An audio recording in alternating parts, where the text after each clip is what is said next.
Bonsoir voyageur. L'histoire que je vais te raconter se passe sous le ciel changeant du Japon féodal en cette fin de XVIe siècle.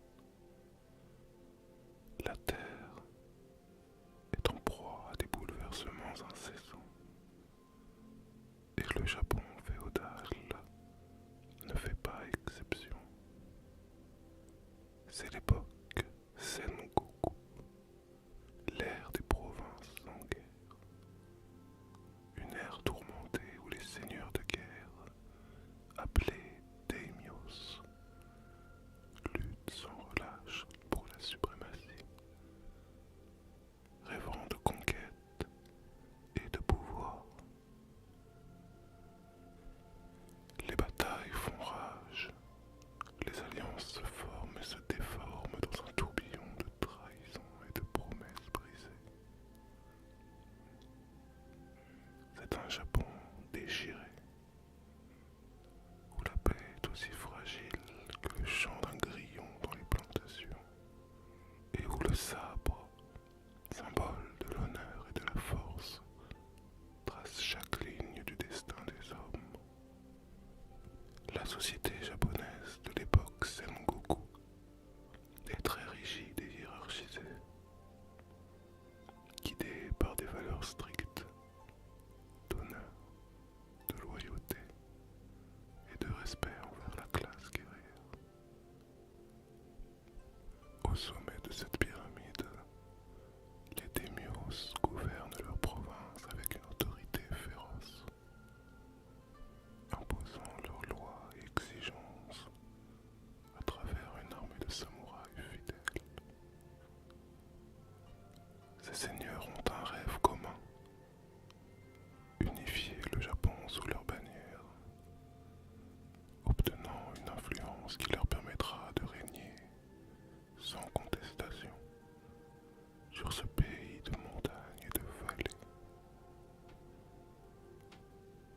Chacun cherche la faveur des dieux et la puissance des armes, consolidant ses forces pour l'inévitable affrontement qui pourrait faire de lui le maître suprême du Japon.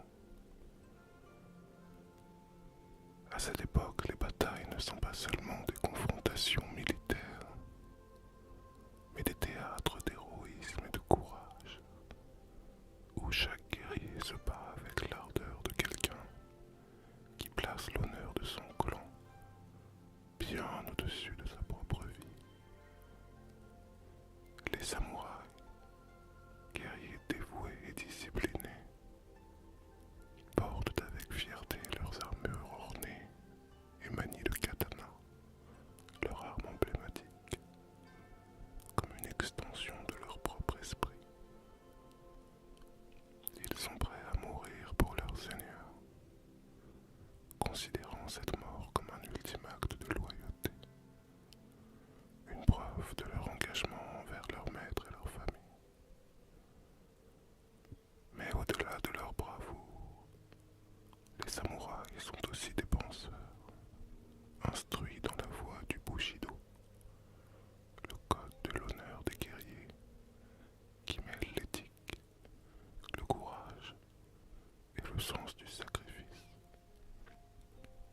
C'est dans ce Japon féodal, s'étendant comme une fresque d'ombre et de lumière, que naît Miyamoto Musashi en 1584.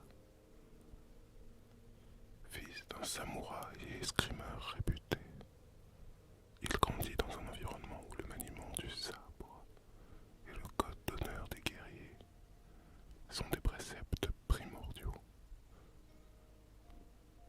Et dès son plus jeune âge, le jeune Musashi se distingue par une ferveur unique, un appétit pour le combat qu'il nourrit avec une ardeur farouche. Si bien qu'à seulement 13 ans, Musashi participe à son premier duel. Face à lui, Arima Kihei, un escrimeur chevronné qui accepte pourtant le défi d'un jeune garçon qui s'avère surprenant.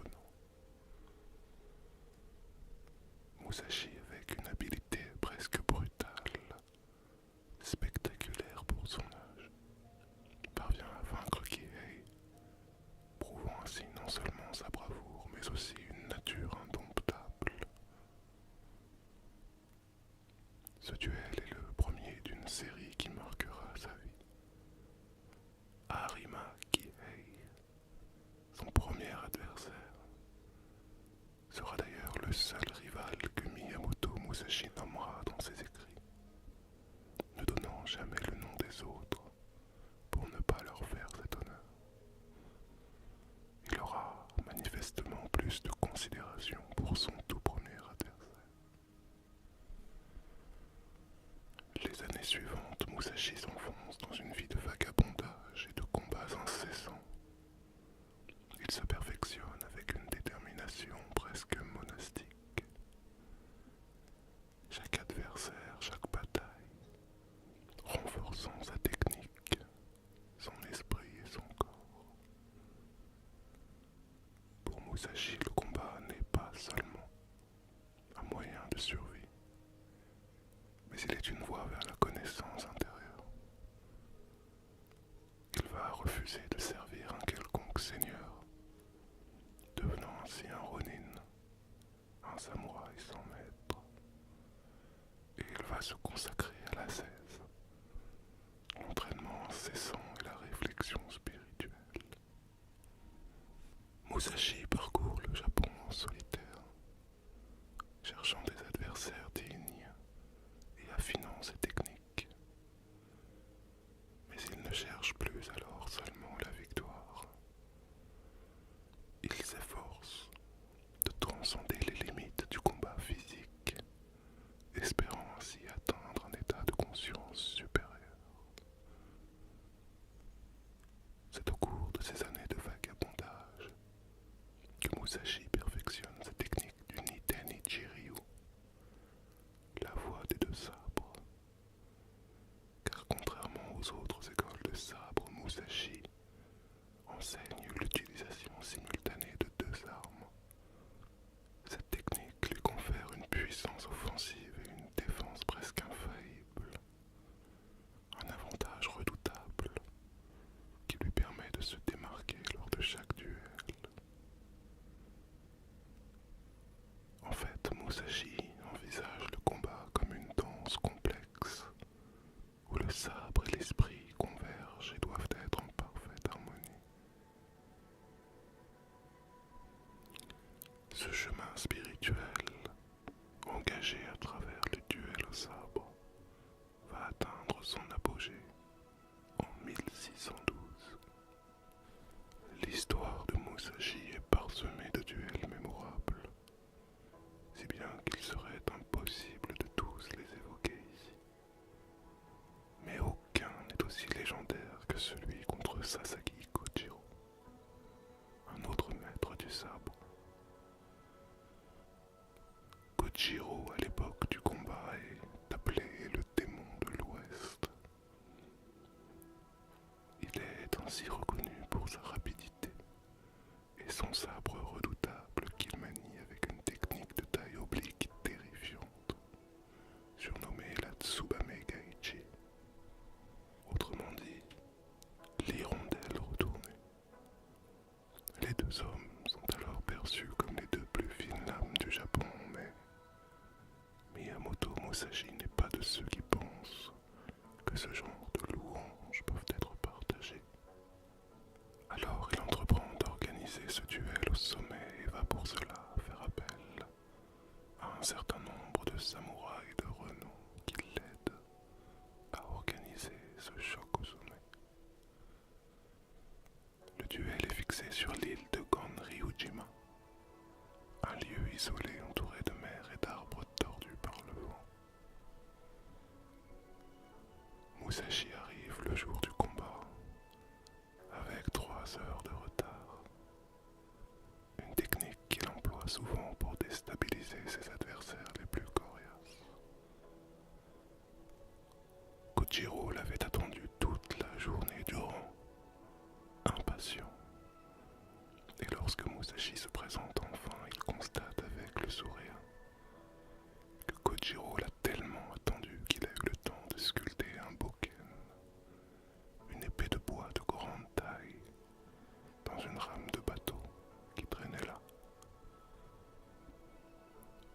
Kojiro, lui, est furieux. Il se sent insulté par le retard de son adversaire et il dégaine son sabre avec furie et fracas. Il ira même jusqu'à jeter son fourreau au loin dans un geste d'humeur, prêt à engager le combat.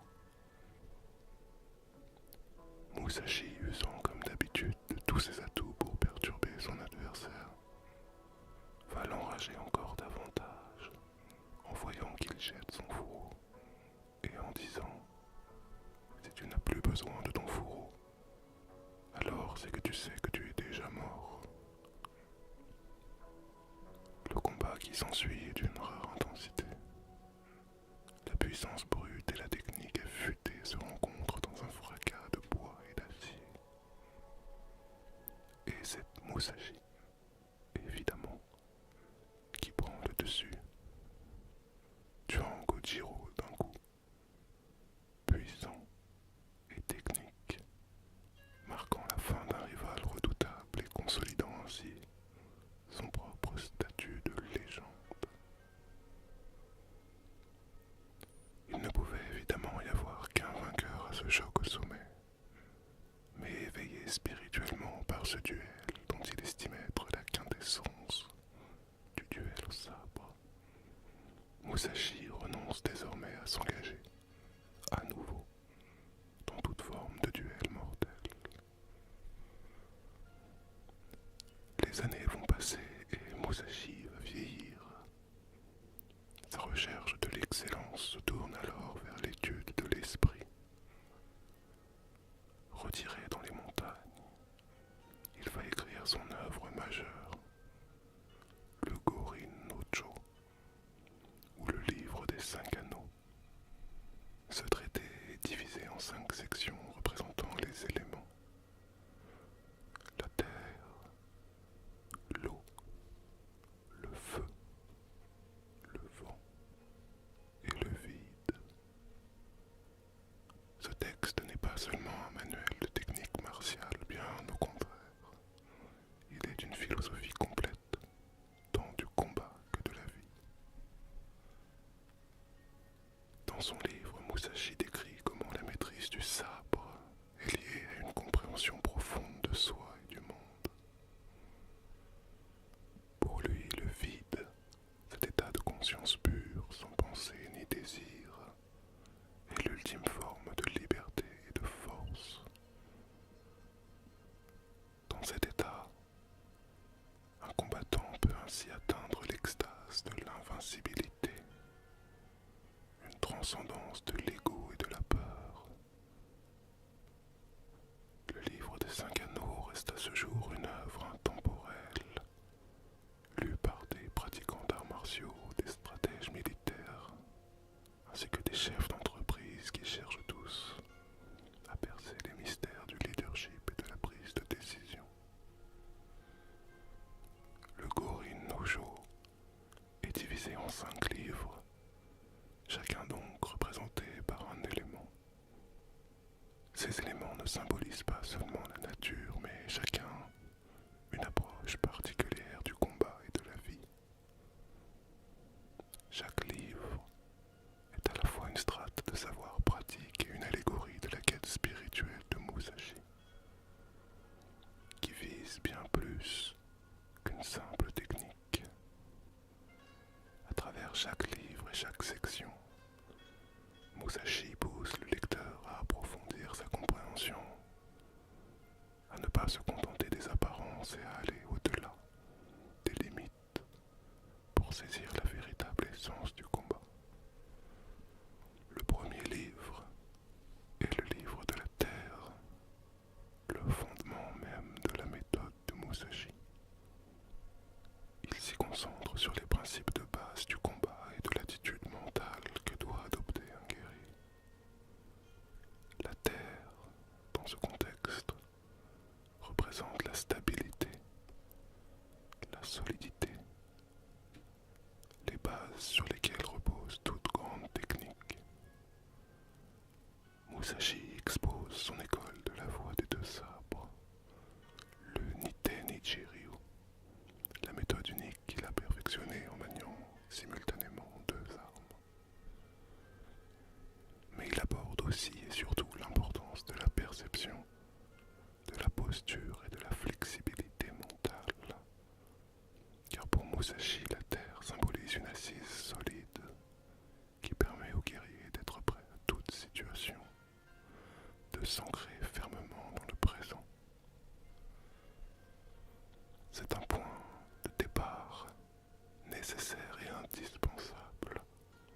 sans fondement solide, un guerrier ne peut aspirer à aucune élévation dans la voie du sabre. Vient ensuite le second livre, celui de l'eau. Musashi approfondit la question de l'adaptabilité. L'eau est fluide et changeante. Elle représente l'aptitude du guerrier à épouser chaque circonstance, à s'adapter à son adversaire et à faire preuve de souplesse.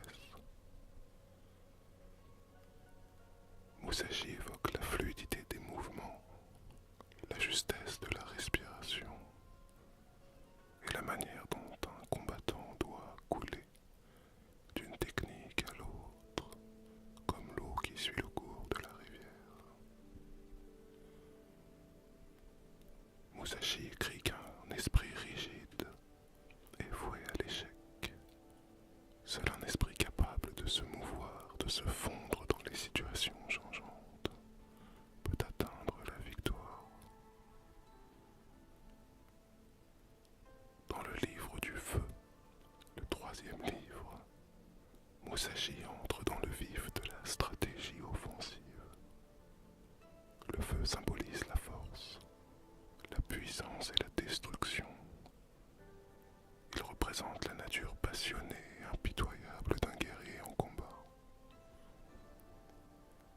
Musashi expose les principes des attaques directes, de l'exploitation des failles de l'adversaire et de la détermination nécessaire pour vaincre. Ce livre est une leçon de prise de décision rapide et sans hésitation. Il insiste sur le fait que dans le feu de l'action, il n'y a pas de place pour le doute. Le guerrier doit faire preuve d'une résilience absolue et d'une concentration aiguë, avançant toujours avec un esprit de fer forgé par les flammes. C'est dans ce livre que Musashi révèle que le but ultime du combat n'est pas la violence, mais la résolution. La force du feu est une métaphore pour l'intensité avec laquelle un guerrier doit s'engager dans chaque combat, tout en restant maître de son esprit. Le livre du vent, ensuite, est un chapitre un peu particulier. Ici, Musashi compare sa propre voix à celle des autres écoles de sabre. Le vent représente ici la diversité, les influences et les méthodes qui circulent dans le monde des arts martiaux et du Japon féodal. C'est un appel à la remise en question, à ne jamais cesser d'apprendre et à continuer toujours de s'enrichir de ce que l'on observe autour de soi. Enfin, en cinquième et dernier livre, vient le livre du vide, le plus énigmatique de tous, sans doute. Il y traite de l'aspect spirituel de la voix. Le vide représente la pureté de l'esprit,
simple recueil de techniques.